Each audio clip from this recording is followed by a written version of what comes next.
El Nuevo Testamento habla con frecuencia de personas que están en Cristo. Cuando tenemos fe auténtica, entonces llegamos a estar en Cristo Jesús y Él está en nosotros. Y por eso hablamos de la unión mística del creyente y de Cristo.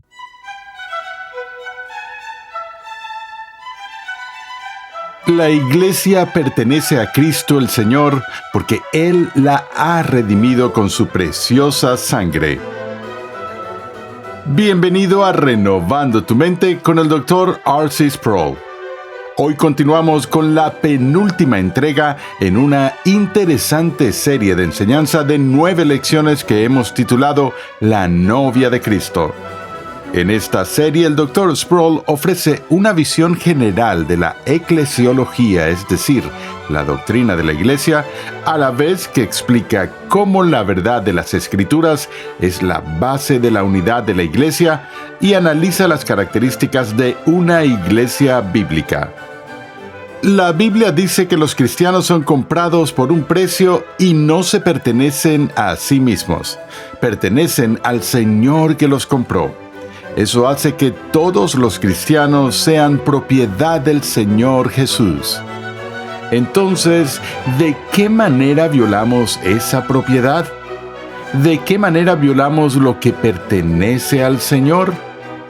Pasemos de nuevo al aula de clases a escuchar al Dr. R.C. Sproul mientras explica lo que significa pertenecer al Señor.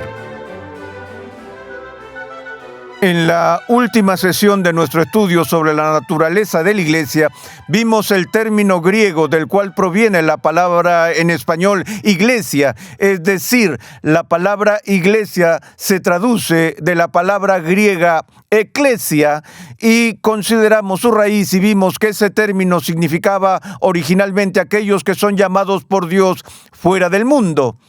Pero algo interesante sucede con la palabra que se usa para traducir eclesia al inglés, church, C-H-U-R-C-H. ¿De dónde viene esta palabra? Podemos ver que existe una similitud en el sonido de la palabra inglesa church en varios idiomas. Si vas a Escocia, a la iglesia no le dicen church. ¿Cómo es que le dicen? La kirk. K-I-R-K. En Holanda, la iglesia se llama la Kerk, K-E-R-K. Y en Alemania, ¿cómo se llama? La Kirche. Y no sé cómo deletrear eso, nunca he podido hacerlo. Pero si nos fijamos en la forma en que estas palabras llegan a nosotros, si las miramos fonéticamente, vemos que al principio de la palabra church o kirk o kerk o kirche está el sonido fonético duro de la C o la K y luego la palabra termina con ese mismo sonido consonántico. Entonces la única diferencia entre estas palabras en términos de los idiomas está en el sonido vocálico. La R está presente en todas ellas. Y es que todas estas palabras para iglesia en estos diferentes idiomas todas vienen de la misma palabra, la palabra griega kuriakos. Puedes ver cómo la palabra llega a otros idiomas. Es el mismo tipo de sonido fonético, kuriakos.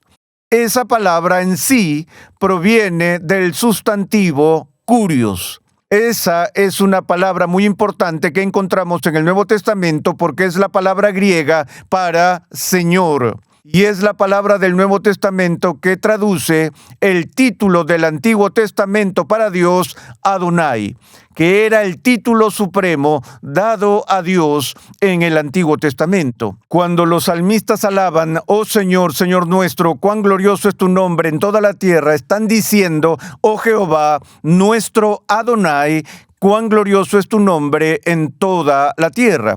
Luego, cuando la traducción griega del Antiguo Testamento en la Septuaginta tradujo el término Adonai, que significa el soberano, lo tradujo por la palabra kurios.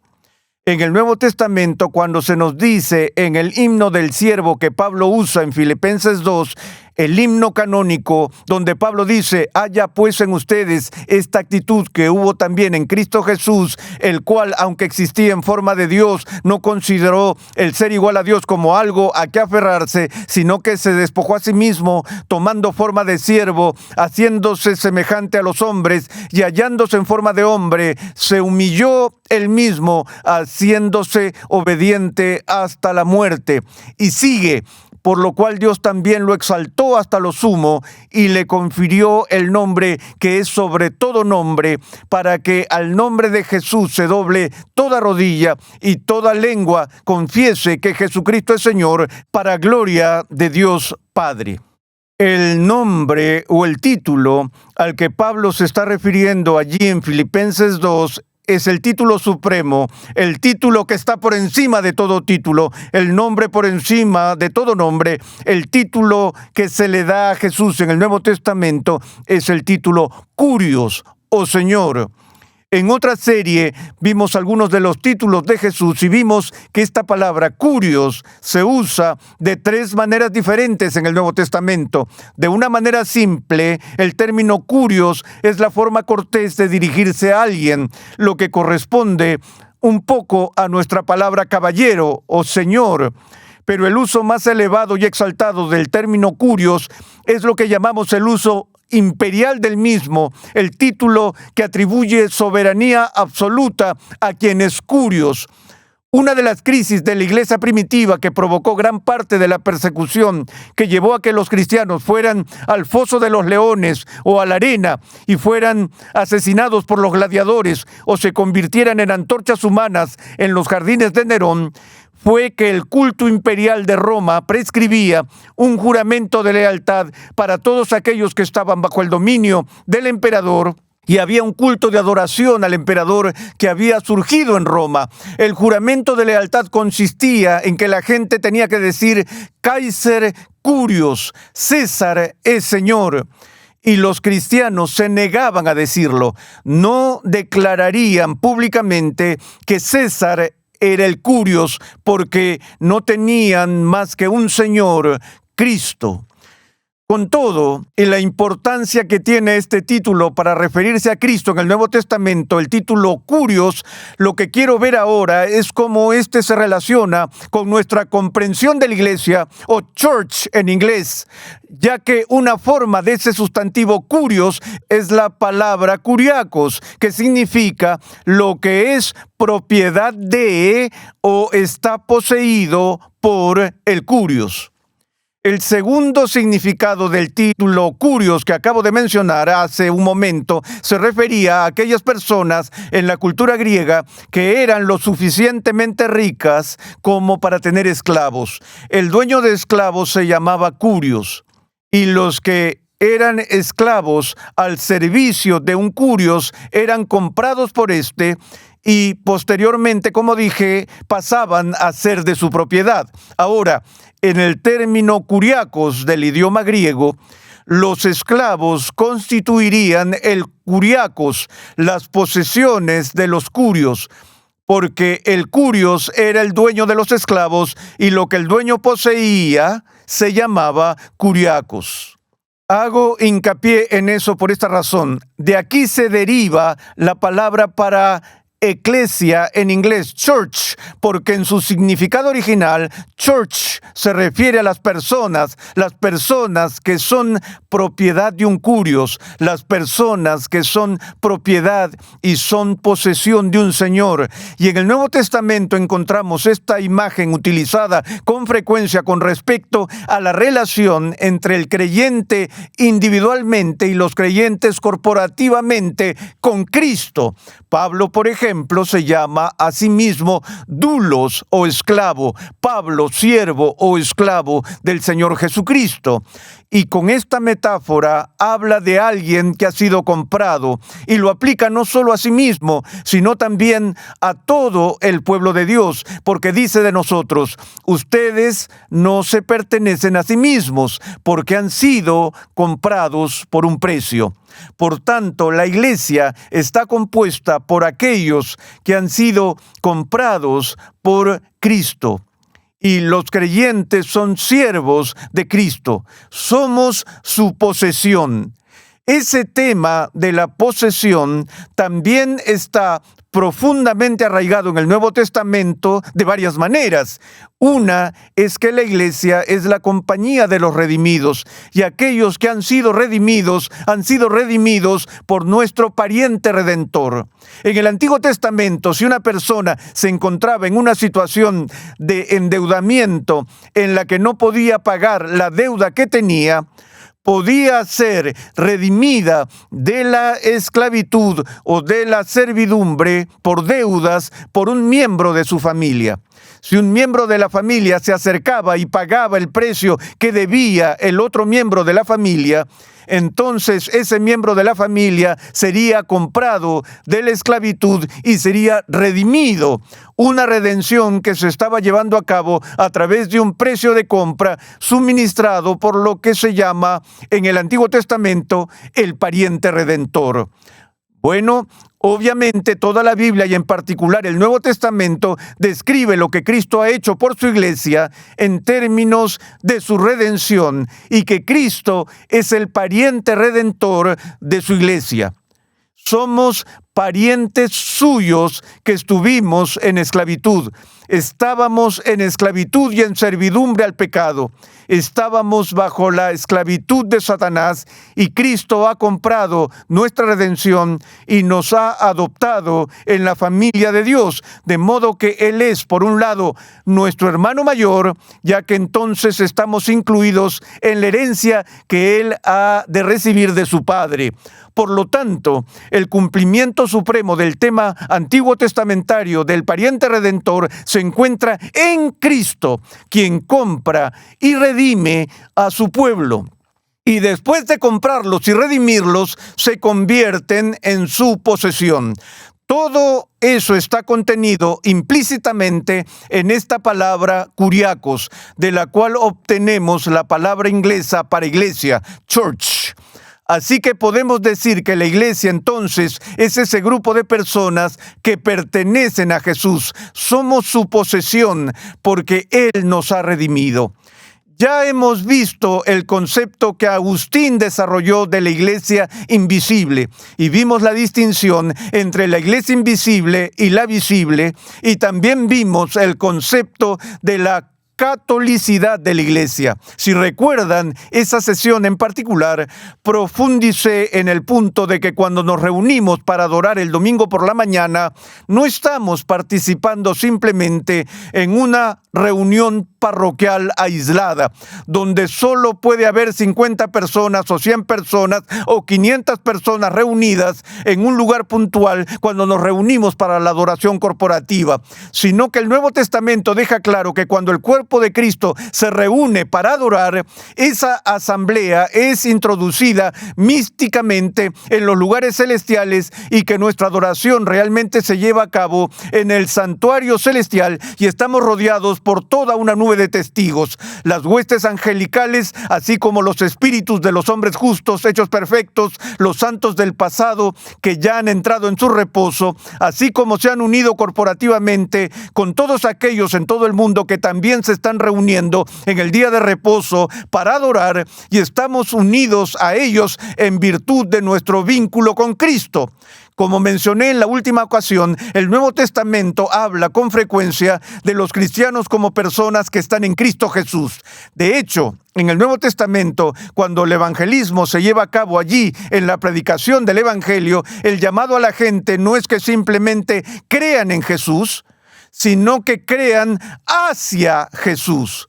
La palabra griega allí es eis, que es la palabra griega para en o dentro. Eis significa dentro, de modo que si estoy fuera de la ciudad y atravieso las puertas de la ciudad y entro en la ciudad, antes de que pueda estar dentro de la ciudad, primero tengo que mudarme a la ciudad, y esa es la idea que tenemos en el Nuevo Testamento cuando somos llamados a creer hacia Cristo. Cuando tenemos fe auténtica, entonces llegamos a estar en Cristo Jesús y Él está en nosotros. Y por eso hablamos de la unión mística del creyente y de Cristo. Si yo tengo una unión mística con Cristo y tú tienes una unión mística con Cristo, entonces eso significa que nosotros, tú y yo, tenemos una comunión particular, una cocomunión en Cristo. Esto tiene todo tipo de ramificaciones prácticas en el Nuevo Testamento. Pablo, por ejemplo, nos dice que el espíritu por el cual debemos relacionarnos unos con otros en la iglesia es en el espíritu del amor que cubre los pecados de unos y otros, y que estamos llamados a respetar la libertad cristiana de los demás en el Señor, y debemos abstenernos de juzgarnos severamente unos a otros, recordando siempre cuando nos vemos unos a otros que nos estamos relacionando con personas que son propiedad de Cristo y que han sido compradas por Cristo. Tengo que respetar eso en la persona de cada cristiano con el que tengo algo que ver. Esta mañana, a las 4 de la mañana, de hecho, estaba leyendo los sermones de Juan Calvino del segundo libro de Samuel. Magnífica serie de sermones, 80 y tantos sermones que Calvino predicó en Ginebra hacia el final de su vida en 1562 sobre el primer y segundo libro de Samuel, sobre la vida de David. Y el sermón particular que estaba leyendo esta mañana tenía que ver con la noticia de la muerte de Saúl. Recuerden que cuando Saúl pereció en la batalla y una amalecita vino y Saúl estaba indefenso y herido y estaba tratando de suicidarse y no tenía éxito, y le pidió a este amalecita que lo ayudara a suicidarse, y no sabemos si lo hizo o no, pero el amalecita fue y le llevó algunas de las ropas y armas de Saúl a David en una actitud triunfal, diciendo: tu enemigo ha muerto y yo ayudé a matarlo. El amalecita esperaba una recompensa de David, y la recompensa que recibió fue la ejecución. Calvino ofrece muchos detalles sobre la respuesta de David a la muerte de Saúl. Su respuesta básica fue de profundo luto y dolor. Nos preguntamos, ¿cómo puede ser posible cuando Saúl era el enemigo implacable de David? En su locura persiguió a David, arrojó lanzas a David, trató de matar a David, calumnió a David. Si alguna vez una persona tuvo un enemigo mortal, David lo tuvo en Saúl, y sin embargo, en repetidas ocasiones, David tuvo la oportunidad de matar a Saúl, pero no lo hizo. Calvino estaba reflexionando sobre eso y preguntándose ¿por qué?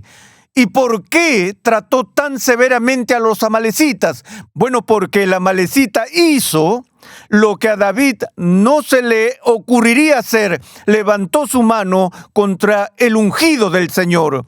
Saúl era rey por ordenación divina, y no importaba cuán corrupto fuera, David no iba a levantar su mano contra él, y David reconocería en Saúl la gracia de Dios que estaba sobre él. Calvino usa eso en este sermón para llevarlo mucho más allá del caso particular de David y Saúl, afirmando que cada cristiano debe buscar reconocer la presencia de los dones y gracia de Dios en la vida de todos los demás cristianos, incluso si otros cristianos exhiben enemistad hacia nosotros, o nos persiguen, o nos calumnian, o nos hacen daño y todo lo demás. Debemos, a pesar de cualquier falta que encontremos presente en la vida de los hermanos y hermanas del cuerpo de Cristo, recuerda que estas son personas por quienes Cristo murió, y que estas son personas que han recibido la misma gracia por la cual estamos en la presencia de Dios, y por lo tanto debemos llorar la destrucción de nuestros enemigos de la misma manera que David se lamentó. Pero yendo más lejos, Calvino dijo que David tenía una preocupación mayor, no solo por el bienestar individual o el bienestar de Saúl, sino que David estaba preocupado por la iglesia. Pensé que eso era inusual porque no solemos hablar de la iglesia en el Antiguo Testamento, pero la muerte de Saúl y la derrota de los ejércitos israelitas causaron estragos en Israel, que era la iglesia de Dios en el Antiguo Testamento. Y aunque David ya había sido ungido para ser el sucesor de Saúl y ser rey, no podía encontrar deleite cuando el daño caía sobre la iglesia. Lo que Calvino quería decir era que David amaba a la iglesia más de lo que amaba su propia vida. amaba al pueblo de Dios más de lo que le importaba su propio éxito y su propia prosperidad. Estaba dispuesto a permanecer en el exilio todo el tiempo que Dios quisiera que estuviera en el exilio por el bien de la iglesia. Para que podamos exhibir ese tipo de actitud hacia el pueblo de Dios y hacia la iglesia como institución, la única manera en que podemos hacerlo es de la manera en que David lo hizo, y eso es ver más allá de los individuos que nos atormentan y que son espinas en nuestro costado y que están en enemistad con nosotros, y ver a aquel a quien pertenece la iglesia. Si soy miembro de un grupo de siervos y tengo conflictos con los siervos y tenemos conflictos entre nosotros, ese conflicto nunca debe llevarme a hablar en contra del dueño de los siervos, el Señor de los siervos, cuyo pueblo somos todos.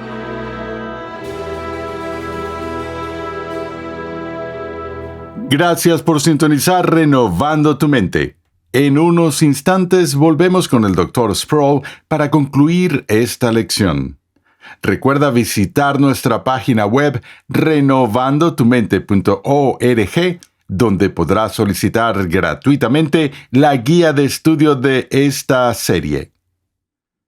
En la nueva traducción y edición al español de La Santidad de Dios, el Dr. R.C. Sproul explora el carácter santo de Dios y explica por qué esta santidad nos fascina y nos aterroriza. A medida que el Dr. Sproul analiza el impacto de la santidad de Dios en el profeta Isaías, Martín Lutero y los santos a lo largo de la historia, descubrimos que solo hay una manera de estar ante el santo. Este clásico y célebre libro ha ayudado a miles de cristianos a comprender mejor quién es Dios, quiénes son ellos y qué significa estar revestidos de la justicia de Cristo. Para más información visita la página web lasantidaddedios.com hoy mismo. En este episodio hemos visto que la iglesia pertenece a Cristo el Señor porque Él la ha redimido con su preciosa sangre. Pasemos de nuevo al salón de clases, ya que el Dr. Sproul tiene un comentario final para nosotros. Creo que si hay un mandato que Jesús le dio a su iglesia, a su pueblo, el más difícil, el más radical y del que casi nunca escuchamos predicar o hablar, es el mandamiento de Cristo de amar a nuestros enemigos. No puedo pensar en nada más antinatural o más difícil para nosotros. Si alguien es nuestro enemigo, lo último que queremos hacer es promover su bienestar y hacerle el bien. Sin embargo, nuestro Señor dijo que este es nuestro deber, hacer el bien a los que nos maltratan y nos persiguen. Y como dije, necesitamos escuchar esto una y otra vez porque es tan ajeno a nuestra naturaleza humana básica orar o desear el bienestar de aquellos que están en enemistad con nosotros. Tenemos el ejemplo supremo de Jesús, quien dio su vida por las mismas personas que lo despreciaban hasta la muerte. No creo que podamos amar a nuestros enemigos de manera natural. La única manera en que podemos esperar hacerlo es por gracia y viendo más allá de ellos a Cristo. Y debemos amar a nuestros enemigos por amor a Cristo. ¿Cuándo una iglesia no es una iglesia? ¿Cuándo debe un cristiano abandonar una iglesia? Todas estas son preguntas importantes que se han planteado numerosos creyentes a lo largo de los siglos. Dejar una iglesia es algo doloroso y no debe hacerse de una manera despreocupada o casual, para asegurarnos de que no sea solo un acto de orgullo o un acto de inmadurez de nuestra parte. En el siguiente episodio de Renovando tu Mente, el Dr. Sproul nos da algunas normas objetivas para evaluar una iglesia y examina no solo cuándo podemos irnos, sino cuándo debemos hacerlo. Dios llama a su pueblo a ser transformado por la renovación de su mente. Es por esta razón que transmitimos una enseñanza que expone las glorias de Dios reveladas en la Biblia en el contexto de la cultura, la filosofía, la apologética, la ética y la historia de la Iglesia. Renovando tu Mente es una producción de los Ministerios Ligonier, la confraternidad de enseñanza fundada por el Dr. R.C. Sproul. Nuestra misión, pasión y propósito es ayudar a las personas a crecer en su conocimiento de Dios y su santidad. Nuestra programación es posible gracias al generoso apoyo en oración y financiero de cristianos alrededor del mundo. Para hacer tu donación, por favor visita nuestra página web renovandotumente.org. Suscríbete a nuestro canal en YouTube, Ministerios Ligonier, y disfruta de todo el material de enseñanza que estamos produciendo completamente gratis y en español. Te invitamos a escuchar nuestro siguiente episodio y a unirte a nuestra gran comunidad virtual en las redes sociales.